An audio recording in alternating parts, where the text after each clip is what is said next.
what you're doing right now? So just like the businesses that you're running, obviously like you're both essentially running your own businesses. How did that kind of start? I'm just intrigued myself. Kerry, do you want to go? I was just frustrated working in agencies. So I've been a copywriter, creative head within advertising agencies and marketing agencies for the last 19 years. And I just got frustrated because I wanted to do something more creative and push the boundaries a little bit more, and was really interested in emerging tech like AI and how we could start utilizing it. And I just found it a little bit restrictive in where we were based at the time. So me and Nort's my co-founder, we just sat down one day for coffee and just said, we both want to do this. It's really fascinating. We're both really frustrated in our respective agencies. So let's just do something. And we did. And that was it. It was just literally a conversation. And we thought, we just both want to do something different and push boundaries a bit and be creative. So let's just get on with it. So it wasn't like a really beautifully planned thing. It was just like, I want to do AI, I want to do creativity, let's set up a business. So that was it, pretty random. I have run my own business for the last, probably not about 19 years doing freelance copywriting. So I had a bit of a business acumen already, which was pretty helpful. But in terms of the planning, it's just a passion thing. We wanted to get on with it. So yeah. What about you, Kirsty? I'd love to say that mine was this big premeditated thing, and mine wasn't either. And actually, right. I think so many of us that you speak to, there was some kind of moment where it was either I've had enough, or usually stems from I've had enough. But my background was sales and marketing. Within pharmaceutical industry. My degree is psychology, so it's all like people stuff. And I was on maternity leave, and I was in quite a nasty car accident. And I suddenly realised at that moment that all of this loyalty and, working up to the last minute on mat leave and, doing all this stuff, they don't care. It's not appreciated.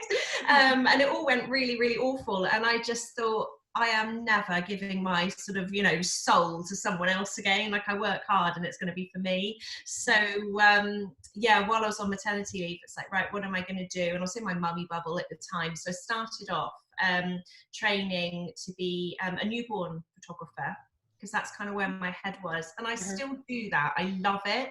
Yeah. But my brain was dying a little bit, and it was only after a while and I started working with some clients and realized that branding was the obvious photography choice for me because of my background, and it's kind of a not look back moment really. But how it came about was very much, thankfully I didn't think it through a lot, because I don't think I'd have done it if I'd known how hard it is to get I agree, your name out there. So I'm glad I was blissfully ignorant, because it meant that I did something that looking back, it's like, I can't believe I thought it was going to be that easy. But no, totally. It's almost, sometimes it's best, isn't it, to just not overthink things, because I'm the same. I think if we'd have actually known how hard it was and all of the things we'd have to learn and all the barriers we'd have to overcome, we'd probably just have gone, I don't know, maybe we should just stay where we are. Or you so wait it's good in a way just to start. Right? So no, give it a go. Just jump. And then look here. And actually, we're really lucky. I think you're Bristol based, are you, Kerry? Yeah, I'm Bristol based. Yeah. We all are, I'm assuming. Is that right? Yeah. And I just think the small business community in Bristol's fabulous, isn't it? Everyone really, not everyone, there are a few, that you kind of will gloss over, but on the whole, people really look out for each other and try and help each other out. And I really love that.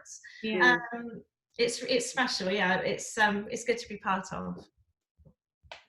I used to before I came to OneUp, I used to manage Field Green Business Park. Right. And that was all kind of small businesses and people like that, and even now I kind of keep up with some on social media and stuff, and they're like, oh yeah, we're doing work for these people and we're partnering with these people, and it's really awesome. Like, there's that real feeling in Bristol, isn't it? It's not overly competitive. It's kind of fostering that real independent business feeling. Yeah, definitely. I think it's a bit of a change from London. I think people are much more giving here. I think they are kind of like, I'll connect you to so-and-so, or let me help you with that, or should we go for a coffee? And I think people are less guarded in Bristol. From my personal experience anyway. Like, people are genuinely willing to help you out, and Yeah, it's really I think nice. there's also a lot more, like there's like accelerator hubs and networking groups and things. There's like a real kind of focus on groups that push for that sort of co-working idea and getting people talking and networking. I think there's a real focus in that in Bristol. Yeah. Excellent. Yeah. Okay, shall we get started then? So welcome guys to this content marketing panel event today with OneUp Coworking. I'm Sarah, I'm the manager at OneUp, and we're currently close to the public, but I am actually back in the office, if you can kind of see behind me. It's a nice sunny day, so it's quite bright. And we have some fantastic panelists who I'm going to introduce, and they're all going to talk about content marketing from their own perspectives. And after that, we'd really like to hear from you guys. So just drop in either in the Zoom webinar chat or use the Q&A function if you've got a question, whether it's a general question or specifically for a panel member. If you are using the Zoom webinar chat, there are actually two functions. There's all panelists and attendees. So if you want all your attendees to see it as well, then make sure that's set to it. And yeah. So welcome. So first up we have Kirsty of Kirsty Northover Photography, who is a family photographer and personal brand specialist. Kerry Harrison, who's the co-founder of Tiny Giant, which is a creative tech agency in Bristol. And Sophie, who is our resident content exec for both OneUp and Signable as well. So Kirsty, if you want to kick off talking about you and content marketing. No problem. So my business is personal branding, photography and websites, because I believe the two go together. The imagery and the other content that we produce, whether that's graphics or copy, etc., acts as the magnets that sort of draws the eyes in of our ideal clients, really. That's the point. That's who we're trying to connect with, which then filters through into our website, which, designed well, continues that conversation and forms like a natural sales funnel where people at each step are either buying further in, thinking, yes, that's it, they're speaking to me, they're the person for me, or politely exiting because you're not the perfect match.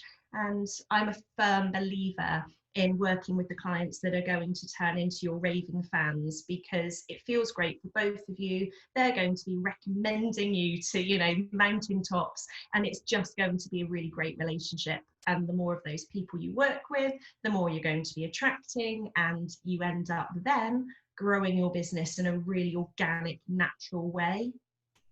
And that links into my take on content marketing. It's something I do a huge amount in my business.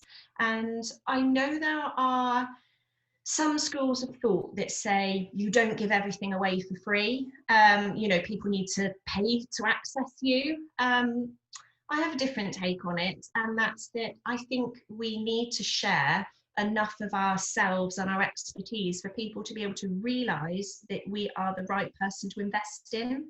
And even if you share every single part of your playbook, the chance of someone else being able to replicate that in the same way that you can, I just don't believe that that's possible.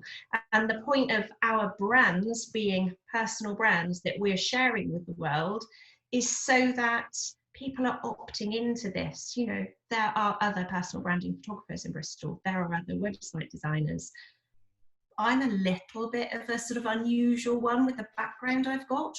More people come into photography with sort of photography or sort of creative kind of backgrounds, whereas obviously mine wasn't. But that just means that I'm different, and people that need help standing out online and they're missing that marketing piece of their jigsaw, they can come to me and know that that's something I'll be working through with them. So my clients fit into two camps, really. The first would be people who have already created their own website and it's just not doing what they need it to do, and they were looking at imagery and they just want to change their voice out there. And the other is startups who just want to put their best foot forward from day one.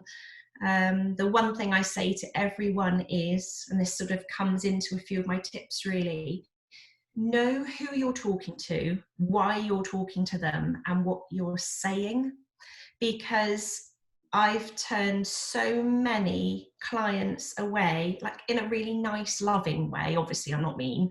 But if someone doesn't really know who they're talking to and why they're the right fit, I believe they'd be wasting their money investing at that point.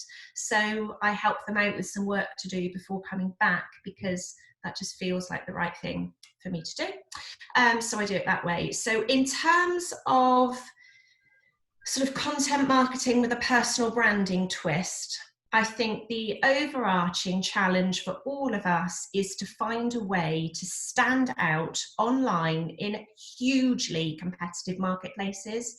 All of us have seemingly competitors offering seemingly similar services. They won't be the same, and that's the challenge of your marketing, your brand. So by going through who you're for and why, and tailoring everything you have to say to that core group, that one person, if it's easier, it's going to resonate with everyone that fits into that camp. By trying to be too broad and to please everyone, you become background noise and you get filtered out. So focus on who you're talking to and be really, really consistent with your core messaging. As a newborn photographer, a family photographer, a personal branding photographer, a website designer, I mean, there's so many things I can be talking about, and I tend to focus on a theme.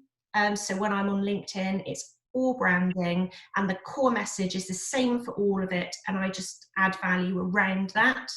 I record a lot of videos, which I subtitle, which I can then turn into other content. It's helping work really smart and keeping everything consistent. Use the same profile photo everywhere, so you're instantly recognizable, whatever. And I don't want to overlap with Kerry here, because I'm sure she'll be coming on to this, but in terms of, you know, your colors, your fonts and everything, be consistent across the board. You want somebody to be scrolling and they stop because they know it's you, and they're associating you with a message that's really valuable to them and really important to them. So everything we put out there is these little magnets that we're just pulling them into our orbit. Usually our website, sometimes it's a mailing list, whatever it is, however we want to nurture them, that's what we're trying to do with the content we put out there. And I just can't say enough, keep everything really clear, consistent, cohesive, because that's how we end up being able to have conversations that convert, essentially. So that I'm sort of leaving that there, because I don't want to go on for too long, but let me know obviously if there's any questions to come back to that. Fabulous, thank you, Kirsty, that was great. And Kerry, do you want to speak for a bit? Yeah, so hi, I'm Kerry. I'm the co-founder of Tiny Giant. So Tiny Giant is a creative technology agency. We're based in Bristol. We're in the Pervasive Media Studio, which is great. And we set up about 18, 19 months ago now, with the primary aim of combining creativity and emerging tech to do interesting things within marketing, or marketing. So I'm from a marketing background. I've worked in marketing for about 19 years now. I've worked at a range of agencies, from really big agencies like McCann through to tiny little startups, which are also super cool to work for. And then a few years ago, really started getting into emerging tech, and particularly AI, also really interested in AR. And I feel like there was a lot of opportunity in the space, but in the agency that I was working at the time, there wasn't much opportunity to really explore those options. So I met up with an old co-worker of mine, Richard, and we sat down and had a coffee and had a chat. And then we got to the point where we just said, why don't we just do something? Why don't we just set something up? We both want to do this. We're both really interested in creativity and emerging tech. So let's just go out there and start something. And we started Tiny Giant, and that's where it all began. And we have since done a whole bunch of creative experiments with AI, and we're working with a whole bunch of different brands, but we have done the world's first AI gin. We're the gin distillery in Bristol, so we created the world's first AI gin. We used AI to generate the recipe, to create the label designs, and then we worked with the distillery to craft it really beautifully. So a really nice combination of human and AI working together to do something really different, and the gin tastes really, really good. So that was that. We also did an AI curator for the Cheltenham Science Festival. So we trained a neural network on every single talk ever delivered at the Cheltenham Science Festival until it was able to generate talks of its own. And one of those was delivered at the Cheltenham Science Festival last year, which was really interesting. And we also created a character around that neural network called Ada, so named after Ada Lovelace. And Ada then became the face of Cheltenham Science Festival this year, which is really interesting. So she did a talk, you know, the AI did created the talk, and then that was delivered by a human at the festival last year. And this year Ada has become the face of the festival because of COVID-19. It's all gone online, and they wanted this kind of to have this sort of brand feel to it and to have this face, and so it made sense that it would be the AI curator would head up the festival. So that's what's happened this year. And we're also exploring the world of AR as well, because we think this is really interesting, and this ties more in with the content marketing side of things, because we're really interested in how we can use things like AR filters and AR lenses on Snapchat and Instagram. And we've done a fair few. We've just literally finished one for the BBC. We worked with them on the Peter Crouch Save Our Summer show, and we created an AR lens called 2 meter Peter. So Peter Crouch is just over 2 meters tall, which is very handy when it comes to social distancing right now in the UK. So we created a 2 meter Peter lens in collaboration with the BBC, and this was, you could either lay him down sort of on Instagram or on Snapchat and check that you're at the right distance, or you can stand him up and have selfies with him in your lounge, whatever you want to do. So it's super fun. So that's the kind of thing that we do. I'm also a copywriter by trade. So I was in my agency world, I was a copywriter for most of it, and then a creative head and headed up creative teams. But I still love writing and creating content from a copy point of view. So that's something I still do on a freelance basis. And yeah, I do all sorts of content, from writing blogs to, same as you, Kirsty, to websites, social media, you know, TV and radio scripts, the whole caboodle really. And as much as I love the world of creativity and emerging tech, I still love to write. So yeah, I do all that. I think I'm at the moment, and I agree with Kirsty, is that it's really a key focus for me would be to stand out on social media, and that is hard. There is so much content out there, and it's just trying to find a different approach, or to look a little bit different, to have, as you all said, Kirsty, to have a really strong brand which is consistent across everything. So we are Tiny Giant, and that's our handle on Instagram. We're the same on Snapchat. So you know, we're LinkedIn, wherever you go, and we've got a really simple branding, which is a very it kind of came from the idea of humanity, but also AI as well. So we've got this very strong sort of blood red and a flesh color sort of blob which moves and changes. So so it looks can look a bit different, but the branding is very, you kind of know it's us when you see us post anything. So that's really important. And I would also say, from a content point of view, and also from a standout point of view, and I would say this because I'm a writer, but I think it's important for every brand to have a really strong tone of voice, so that you don't sound like everyone else, that you really think about how you speak and what you say and how you say it every time. So, I've just done a branding project with a big company in London called Discover AI. They're an AI company, and did a huge brand sort of guidelines and tone of voice for them. And they're really cool because they're really bold and interesting, and they're all about imperfection and being friendly, but also really smart. And I think having those set pillars that are so every time you write down, so I made a guide, but also a very short 1-page guide. So every time they go out, whoever it is in the business, whether it is, you know, the person at the very top or somewhere in the middle, or whether it's a content creator or a designer, but if you're writing for the business, you can go back to those pillars. And when you put your pen to paper or you start typing, you know how you've got to sound. And I think that's really important, because if you have a brand, and you talked to Kirsty about consistency, if you've got a brand that sounds really bold and brave and brash for 1 minute, and then it's all just very vanilla the next, it's like people actually don't really know where they are. But if you have a consistent tone of voice, then people really sort of buy into your brand and more into your personality and what you stand for. And I think if you are a bold, brave company, then you need to sound bold and brave, because it's fine for you to go, oh yeah, we're really bold and brave, but then if you don't sound like that, and vice versa, if you've got this really cool tone of voice that's saying, oh, I'm like really bold and brash and brave, but you're I don't know, selling like legal things, and that's not appropriate either. So this is what I say sometimes to my client who go, I want a really cool tone of voice and I want to sound like Innocent Smoothies, and it's just like, you don't really, because that's not really your brand. So it's also being really conscious about, when you do think of those pillars, you've got to be true to your brand and yourself and make sure that you go out with those. So I'd say that's really important. And I'd also say at the minute, and this is something I was talking about in my tips, is that I feel like during COVID that people have been pretty, have had to experiment, and people, just the fact that we're all working from home, we've never had to before. And, you know, businesses that were maybe reticent about letting their employees work from home are now having to do that. And actually, surprise, surprise, we've all adapted really well, and it's all great, and the tech's brilliant, and we've managed to get by. And I think that it feels like, because we're taking risks and doing different things, that it's also quite a nice time to try new things on in terms of your content as well. So maybe I was thinking, I've just started playing around with TikTok actually, just because I'm interested. I feel very old to be on TikTok, but at the same time, I'm also really fascinated with that as a channel, because it's gained so much traction during the time of COVID, and it feels like there's a lot that you can do on there.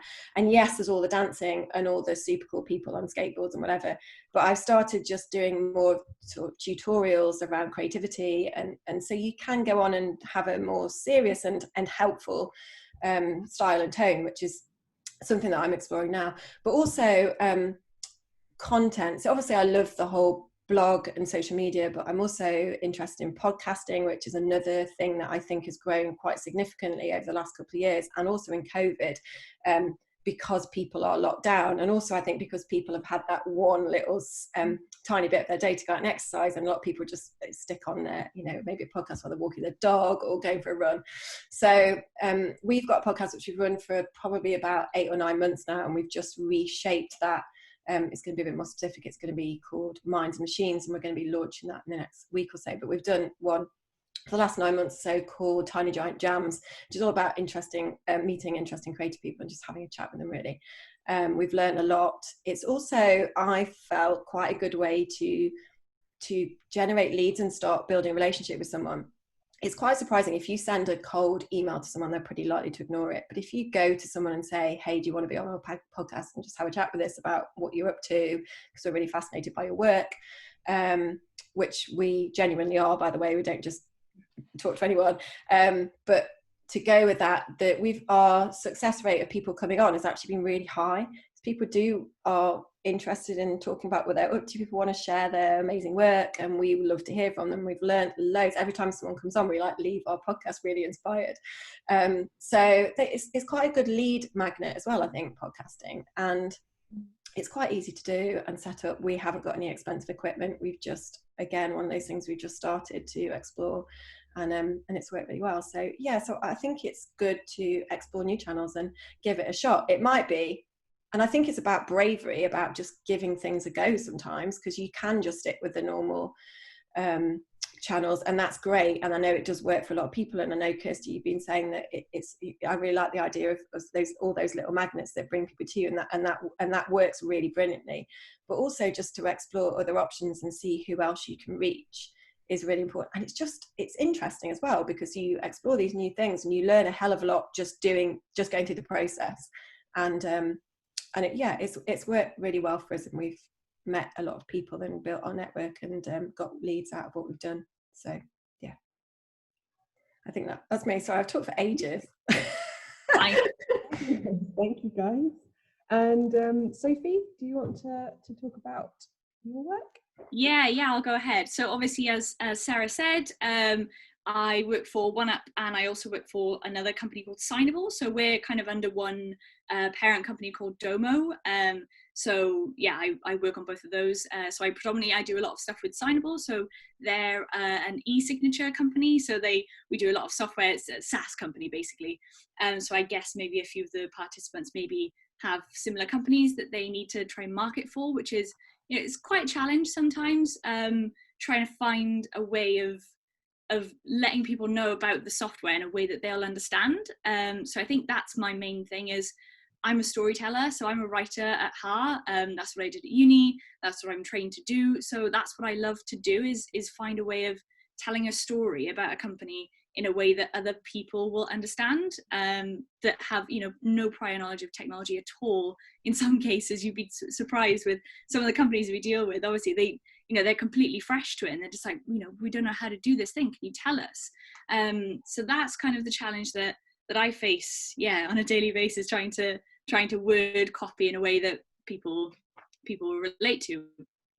With OneUp, obviously, we're a co-working company, so we have a space for startups, small businesses, freelancers, all kinds of people to just come in and use the space. Obviously, currently we're closed, but we're trying to do more online stuff, so hence this kind of online event has happened, and we've been doing a few, and it's just proving really nice to hear other people's opinions about their different kind of sectors and everything that they're doing in lockdown as well, and helping, you know, our community on a whole, because we're kind of growing a bit more now because we're doing online stuff.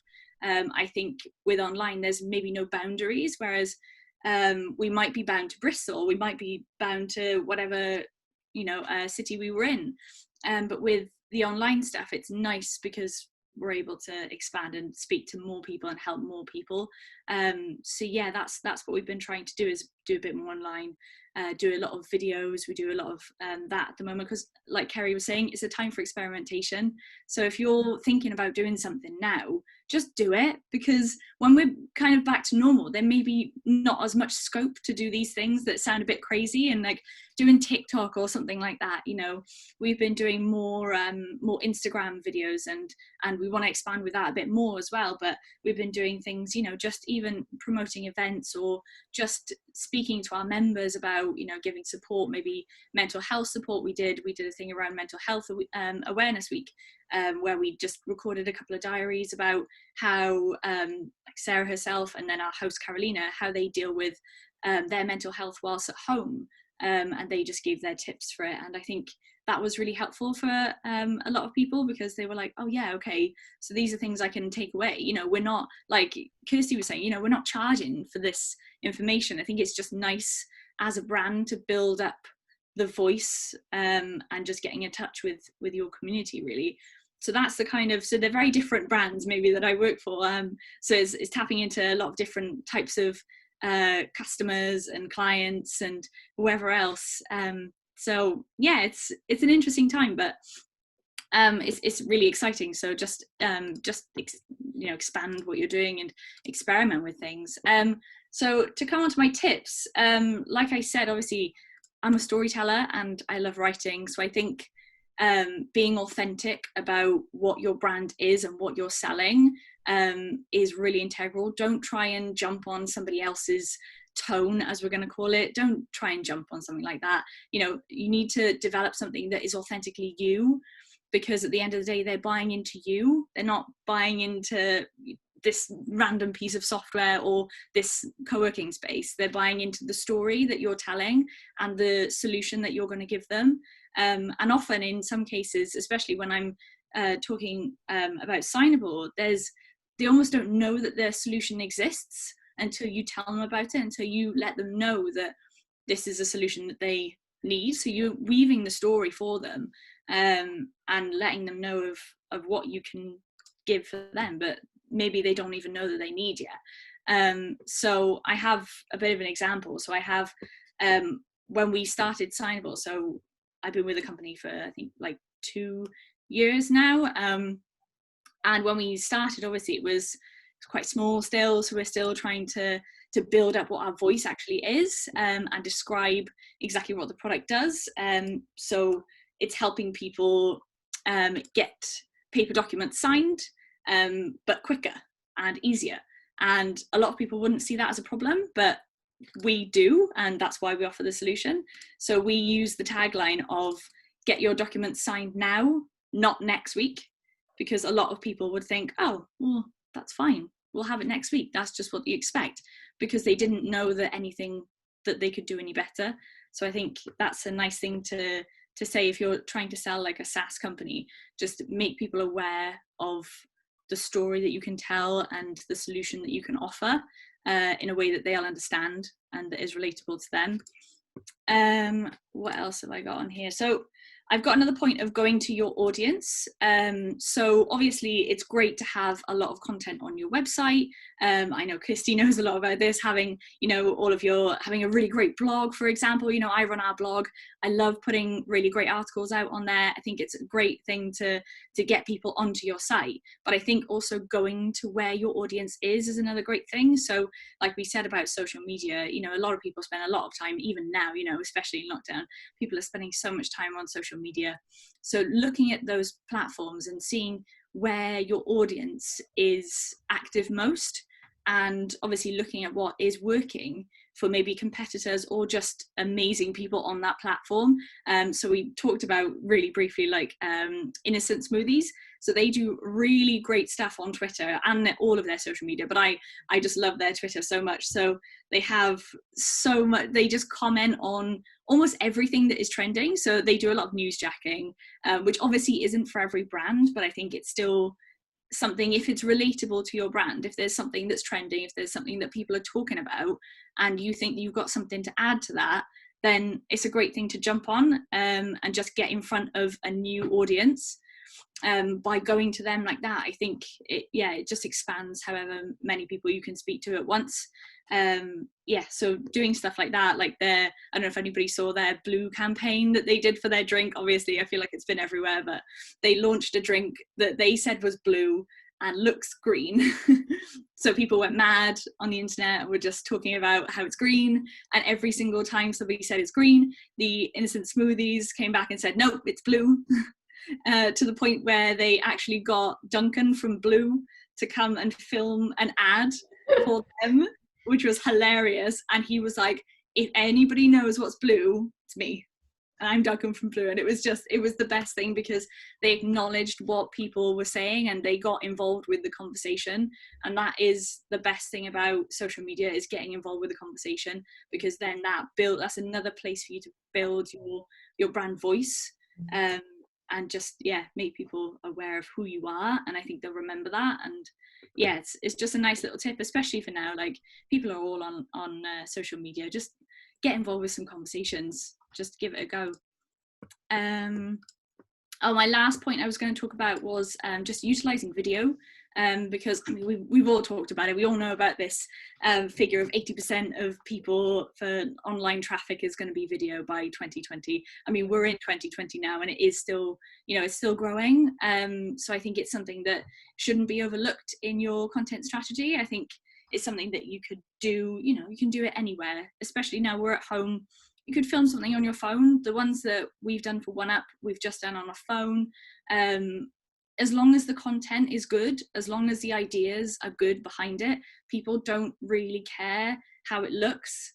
Because, I mean, obviously it's going to make a difference if you're making something for different platforms, but especially now, people don't care so much about the quality of the video or your framing or whatever you want to do. You can make something look really nice just on a phone. And as long as your information is great, people are going to buy into you. And again, it's another place for you to share your brand voice and your tone and everything. So I think video is really, really great, especially if you just look at all the different places you can put it.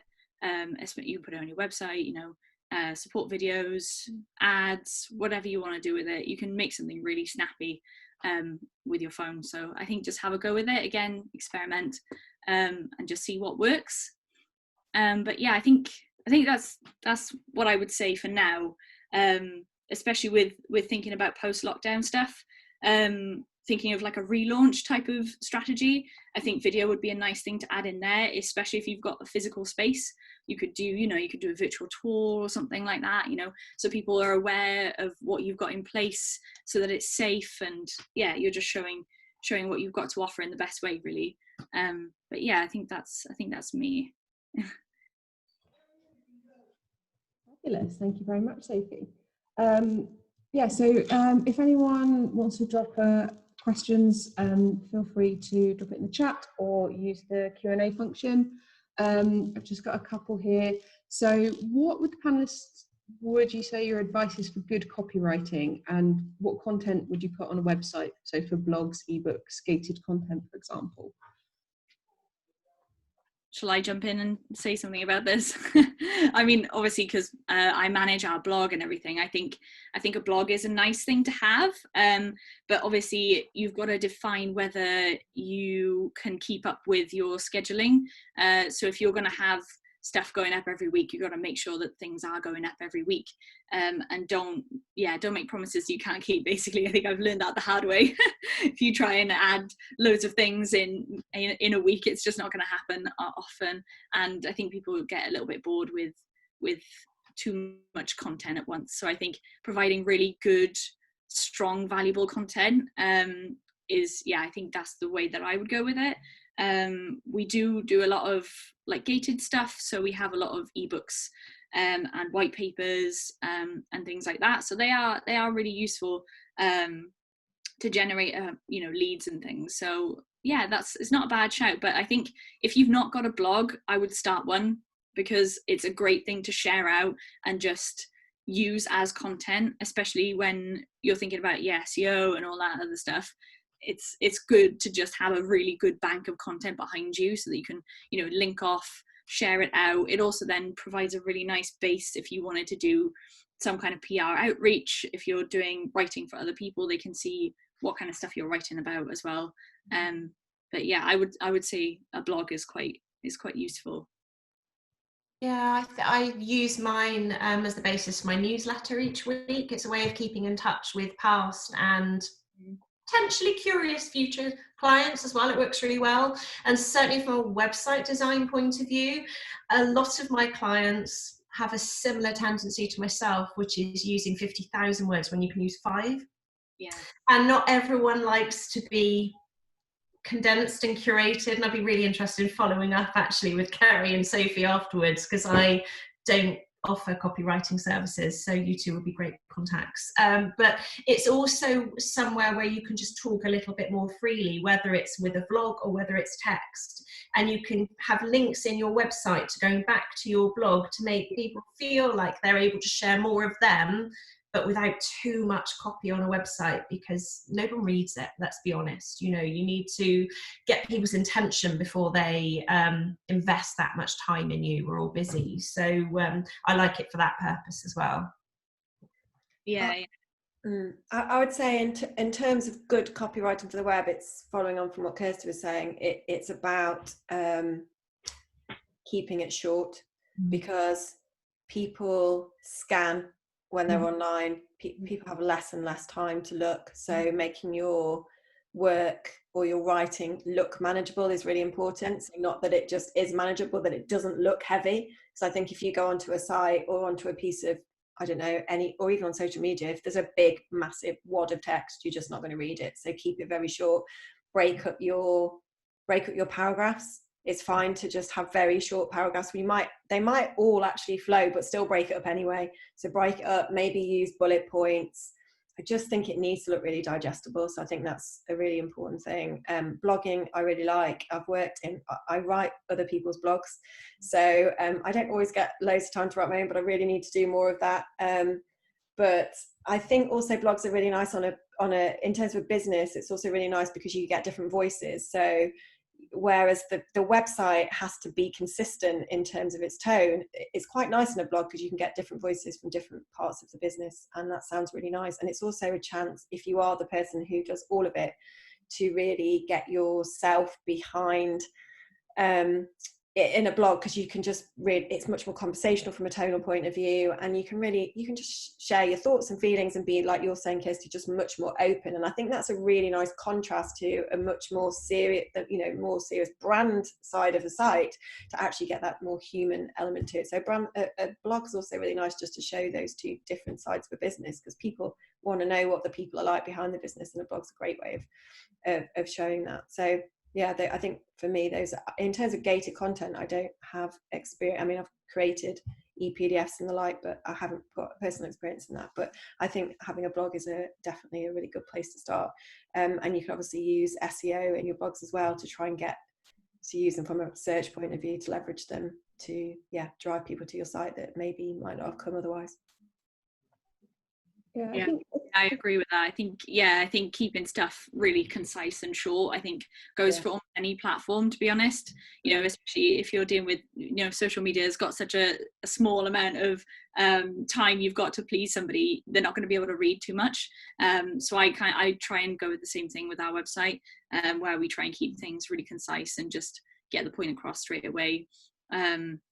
Just get the information that they need, that people want to, like an FAQ kind of thing, maybe focusing around that and answering their questions before they even have asked them.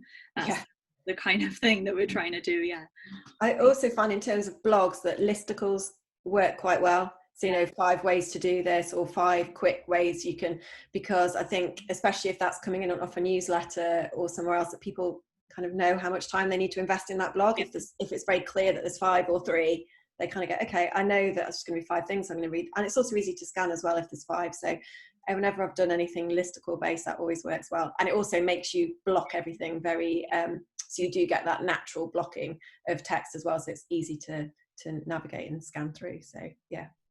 Yeah, it's interesting you mentioned that, because obviously we try and do a lot of listicle type things, and we often find, because, you know, there's a lot of competition in some areas, that we're trying to have more, like a higher number than another company that's also got a similar blog. Okay, yeah. Always an interesting like thing. 101 reasons why. Like 7. Oh no, we've got 9. We've got 12. Same thing, and it's just really interesting to see that. So it's good to just maybe do like research as well around, if you're going to do a topic and you're thinking, okay, I'm going to do a listicle, maybe just have a quick Google before you do it and just think, okay, that one's got 5, maybe we do 6. It's a sly way of doing it, but it's something no, it's a good idea. It's useful, but I like doing that. Excellent.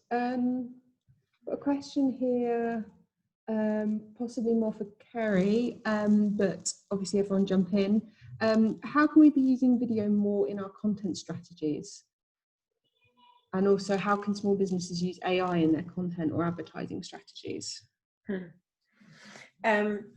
So video, I think you covered a fair bit of that, Sophie, but I would say it's one of those things that's definitely growing. I know when I first started Tiny Giant that I was pretty nervous about doing video, like getting myself out there, because it's always one of those things like, oh, I don't want to do this. But over the last 18 months, I've definitely got much more used to it. And video, in terms of our Instagram feed, videos tend to do better than just a straight post. And like, I think, like you say, Sophie, it doesn't have to be really complex, doesn't have to necessarily be high production. I don't think people necessarily are expecting that on social now, especially on things like Instagram stories and even on the lives, that you can actually just sit in front of a camera. As long as you say something that's valuable or helpful, then that's fine. Going back to TikTok, just because I'm slightly obsessed with it, is that it's also you can do some really interesting stuff on TikTok in terms of video production. You can use things like, they've got green screen, they've got really interesting different sort of effects, and you can record a video within TikTok and then export it and put it on Instagram. So it's worth exploring those channels. I think the difficult thing with video is it's always like, oh, well, where do I do it? Where do I edit it? Well, how do I make it look good? And there are quite a lot of options out there that you can try and then export it and then put it into other social channels. So that's important. In terms of AI and small businesses and content, it's something that is growing. I wouldn't say it's necessarily something that you can use right away. We're using AI more from a creative point of view, so using it to sort of augment the creative process and work out what kind of interesting things we can do to push people with their creative thinking. So less from a content point of view. There are now companies that are doing things in the content. So for example, there are 2 really big companies called Phrasey and Passado who do AI copywriting. So if you're interested in how the world is changing and developing, they are 2 companies that have got a huge amount of funding behind them. And at the moment, they're using AI for writing subject lines for emails, which they claim beat humans well over 90% of the time. And they're also doing social posts now as well, so using AI to do copywriting on social posts and some web copy as well. I know that Posado signed up with JP Morgan Chase, I think it was earlier on this year, to do some of their copywriting, and in their tests the AI tool was beating their human content creators every time, like sometimes 4 times, getting 4 times the click-through rates of their human writers.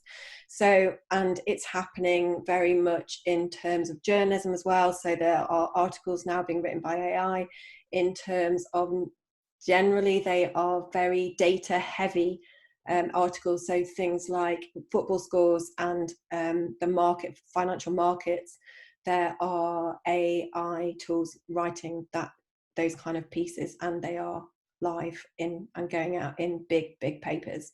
So things are moving rapidly at the moment. I would say it's expensive, and it's tended to be more for the bigger companies, but as it's used more commonly, I would imagine that there would be more tools available for small businesses. And there's also people and also companies, and I know TikTok and Facebook are doing this, where you can basically upload an image, upload some text, and it will create a piece, a range of advertisements for you that you can, it will then push it out automatically across the platform. It will work out which ones are doing well, which ones aren't doing well, and over a period of time it will continually optimize your ads, and then sort of drop the ones that aren't doing so well and push out further the ones that are doing well. So AI is being used a lot from that point of view, in terms of helping you to create content that's very easy to scale up at speed. And it'll be interesting to see how, I mean, obviously they're big players, Facebook and TikTok are big players, but it's interesting to see how they are making it easy for people who want to advertise within those channels to effectively just upload a few assets and create ads on your behalf and put it out and optimize them. I mean, it's pretty incredible how the space is moving and changing. So I would say you might not be able to implement it straight away, but definitely keep a lookout for what is out there and how things are changing, because it will be important. And things that start with the big companies will filter down into the smaller companies in time. It will just take a little bit of time for that to happen. If you want to, just for fun, if you want to play around with AI copywriting, there is a tool called talktotransformer.com, where some very clever person has created a really easy platform that you can use. It's based on the OpenAI company, who created something called GPT-2, which was funded by Tesla man, Elon Musk. And it was one of those platforms that was created, so an AI copywriting tool basically, that was they deemed as too dangerous to release, because it was so good that it would potentially create a load of fake news. So they kept it back for a while, but they have now, really recently, I think, just launched the full version. But some person has transformed that and made it really accessible for the average person. So you can basically write in a sentence or two, and then GPT-2 will, the AI tools will then write the rest of the paragraph for you. So it's at the minute it's pretty bonkers. It's getting better all the time. So I remember when we were doing our first talks about 2 years ago now with Tiny Giant, and we were talking about GPT-2, and we'd literally stand there and say, copywriters, you don't need to worry. It is the stuff that's coming out, the neural networks and the AI tools is so bad. And then over the last 2 years, it's just got surprisingly, it's getting better and better, and the likes of Posado and Fraser, changing that all the time. And but it's interesting to see how even this tool, this GPT tool, has developed and changed. So when you first did it before, you type it out and get some kind of nonsense, but now you can see how it's working. And some of it is, it's not always it isn't always a logical narrative, but I think the most fascinating thing is the fact that AI can now write, and it will be really interesting to see how that moves forward. From a content creation point of view, I'm really interested to know, seeing how things have developed in the last 2 years, how another 2 years, what will be being done in the world of social web, and where there's short bits of copy or things that involve facts and data. It'll be really interesting to see what goes on with that. sorry, I've totally gone off on one, but it's just Oh, like one of those things I'm just so excited about. Coming back round to the video bit though, because I think you said as well, like for small business owners as well, and I think when you're starting out, it's so easy to just look at all of this amazing stuff out there. You know, people are trying to sell you chatbots and this and that, and I'm a massive fan of automation and behind the scenes. You know, I've got my sort of CRM doing quite a lot for me, which is probably why I show up more on video, because I don't want to be a faceless brand. People do buy me as an individual because it's only me at the moment. Mm-hmm. So instead of writing a post or writing a blog, you can just show up and talk. And I think that's another way to show your expertise as well, because if you don't have to type something out and reword it or read off a script, it shows that you really know your stuff when you can talk off the cuff. And that's actually really confidence inspiring. And if you do it enough, over enough of your topics, you know, and one single video you've got on LinkedIn, you've got IGTV, it can go on Facebook, it's on YouTube as well, and, you know, it goes in your newsletter. That one little bit of content can really work hard for you. So it doesn't need to be this massive thought of what am I going to record myself saying, because you're just going back to your marketing plan. It's what are you talking about to your audience, and are you sharing a top tip? Are you helping them with a problem they've got? Are you sharing like a case study, someone you've just worked with? What about is it, you know, are you sharing that day, and you just speak it instead of typing it? And I know we were talking about it earlier, and certainly people do not expect polished perfection in any way when you're just recording something on your phone. Like, I'm a photographer and I record my videos on my phone. It's easy. I plug it into the tripod on my desk and I go. However, you do need to be a little bit mindful, you know, depending on what your brand is. You know, if you're quite a professional brand, you really don't want to be recording it in your kids' playroom with Lego everywhere, because there's going to be a real disconnect and it's going to undermine your messaging. So if you have the opportunity to think about where you're recording it and whether it's at least neutral to your brand, even if it's not helping reinforce it, just don't undermine it, and make sure everyone can always see your face. Make sure you've got some light on your face, because you can't connect with someone if you can't really see them. So that will be another top tip. It doesn't need to be expensive, just, you know, and there's loads of tips for recording video on my channels, actually, if anyone wants to access them for free. So.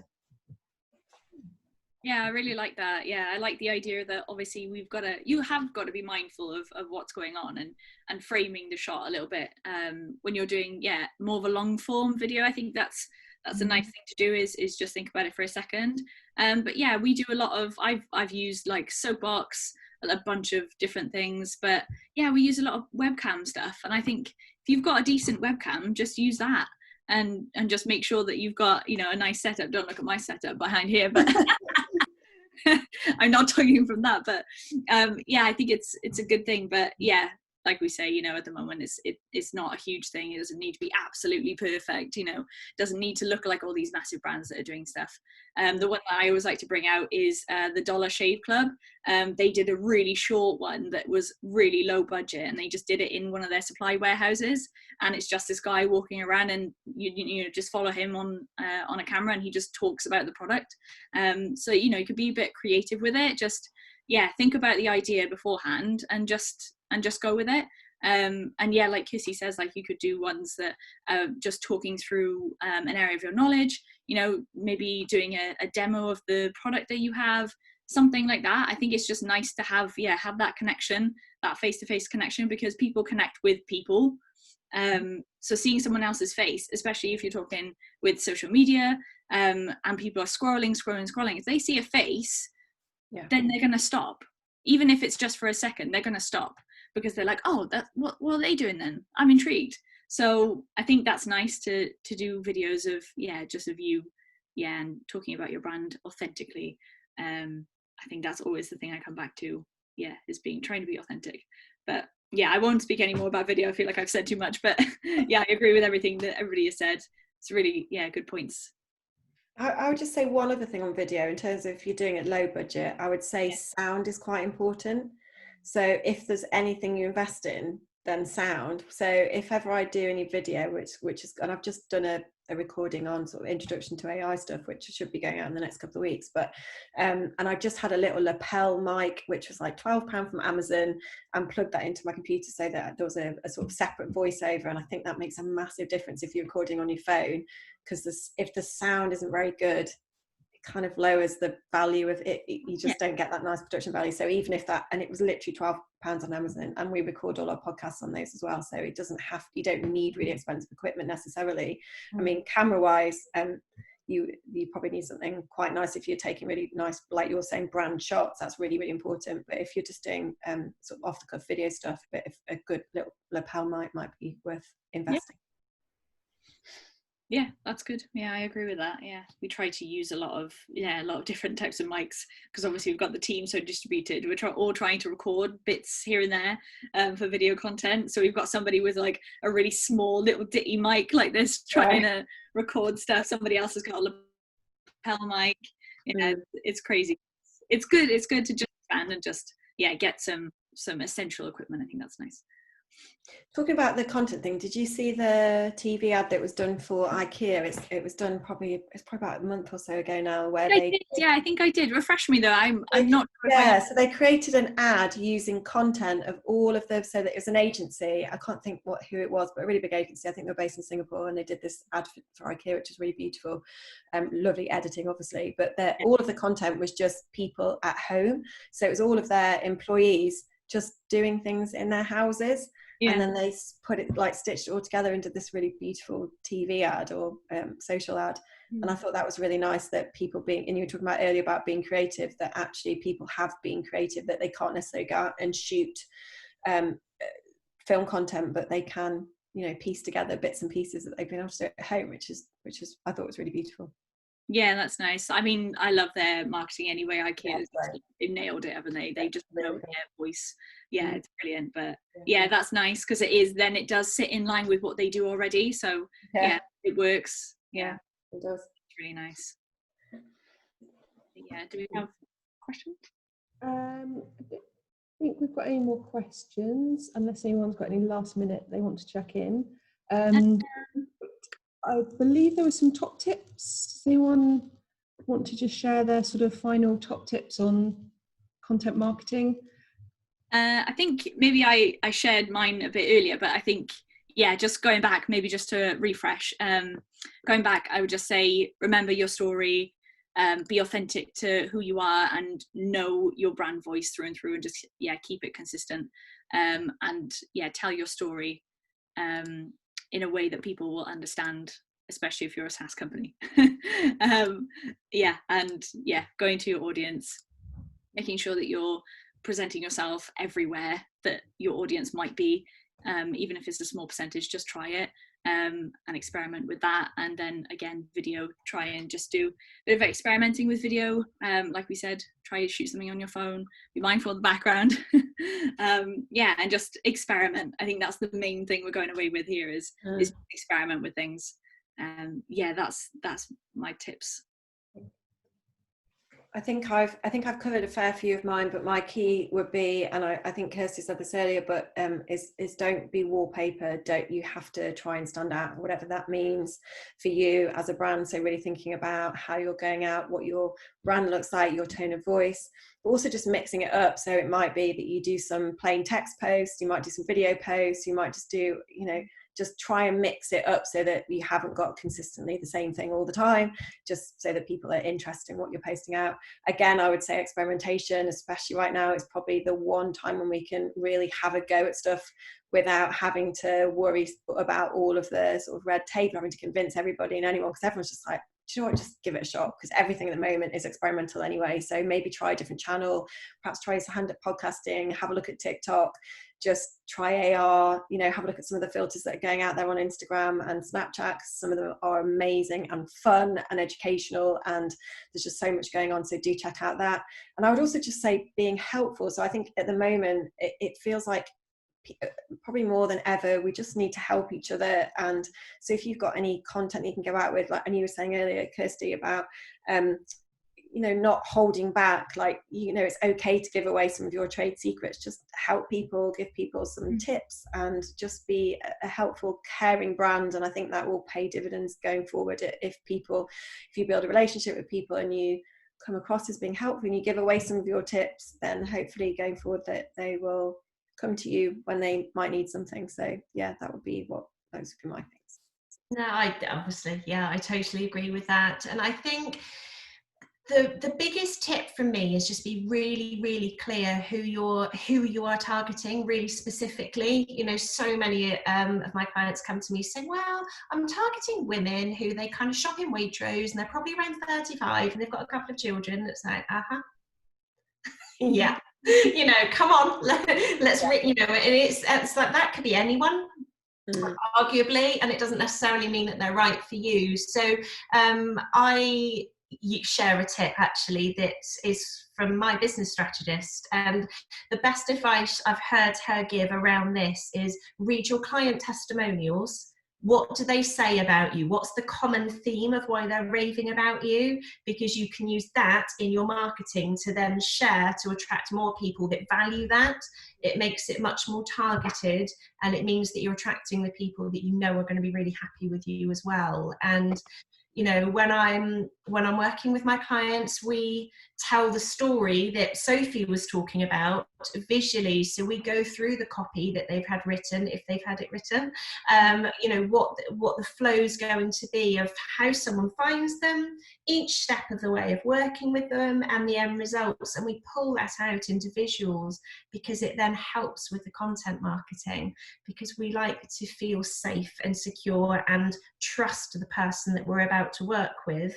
And you know, particularly as Sophie was saying, you might not understand that business very well, and you need to feel like you do to be able to maybe jump over that hurdle. So it's piecing all of these little pieces together: your video, your branding, photography, your graphics.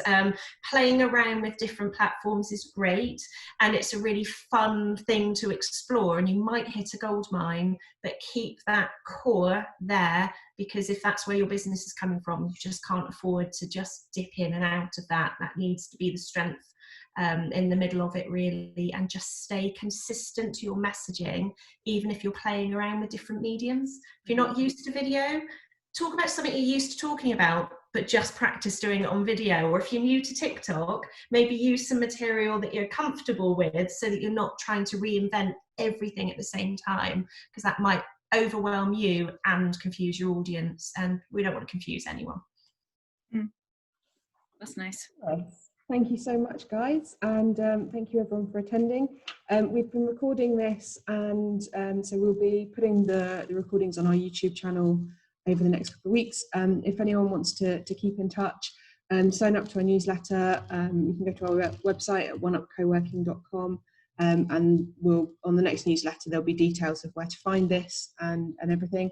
I've dropped the links for our panelists' websites. They're in the chat there, so if anyone wants to follow up, please do. And yeah, keep an eye on OneUp Coworking for our future events. We've got a business coffee morning next week, and then there'll be more sort of panel events to be announced and coming up. But thank you so much to our panelists for your time, and have a great day, everyone. Thank you. Thanks. Sarah, are you sharing a screenshot as well? Oh yeah, we'll do. Yeah, that'd be nice. Social media, come on. Fabulous. I will do that. Thank you very much for having me. It's really nice to meet everyone. Yes. Yeah. Cool. Yeah, it's been brilliant. Thanks, everyone. Take care, everyone. Thanks, guys. Bye, everybody. Thanks for coming.